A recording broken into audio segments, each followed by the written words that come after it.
Hello everyone. Welcome to the series on current affairs. In this segment, we'll discuss the Women's Reservation Bill 2023.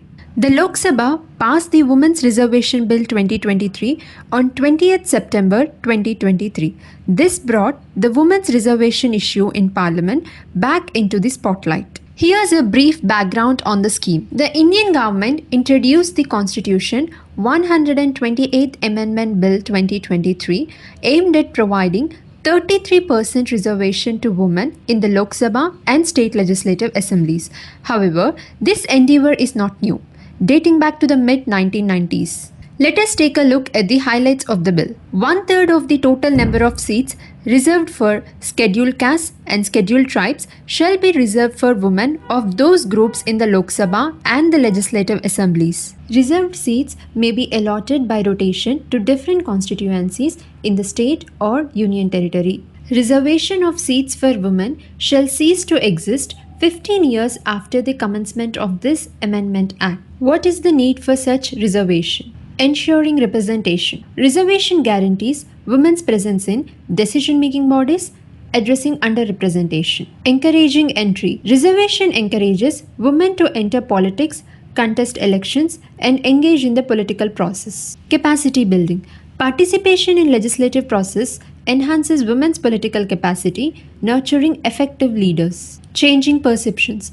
Reservation shifts societal attitudes towards women in politics, challenging stereotypes and promoting participation. Promoting gender-sensitive policies. Women politicians advocate for gender-sensitive policies addressing issues like violence against women and discrimination. Now, let us look into some of the arguments against the bill. Women are not a homogeneous community, say like a caste group. Therefore, the same arguments made for caste-based reservations cannot be made for women. Reserving seats for women is opposed by some who claim that doing so violates the Constitution's guarantee of equality.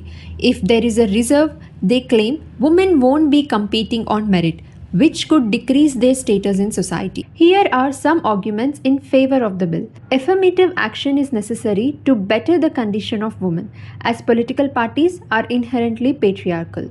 Women are still underrepresented in parliament, and reservations will ensure that women form a strong lobby to fight for issues that are often ignored. More women in decision-making positions are needed to address the high percentage of crimes against women, low participation of women in the workforce, low nutrition levels, and skewed sex ratio. Let us now look into some of the challenges to female representation. Party ticket allocation. Despite pledges in party constitutions, records show that women candidates receive disproportionately fewer party tickets, often relying on family political connections. Perceived electability. The belief that women candidates are less likely to win elections hampers their ticket allocation. Structural barriers. Demanding and time-consuming election campaigns coupled with family responsibilities deter many women from active participation. Vulnerability. Women politicians face humiliation, abuse, and threats, making participation even more challenging. Financial constraints. High campaign costs, limited financial independence, and lack of party support create hurdles for women candidates. Internalized patriarchy. Many women prioritize family and household duties over political ambitions due to ingrained patriarchal norms. Now, what's the way forward? Consensus building. Bringing different political parties together to find common ground is crucial for the bill's passage through legislative bodies. This might involve negotiations, compromises, and discussions to address the concerns and interests of all parties involved. Public awareness. Raising public awareness is essential to generate support for the bill. This can be done through public campaigns, seminars, workshops, and social media campaigns. Advocacy. Women's rights organizations, activists, and civil society groups play a vital role in advocating for the bill.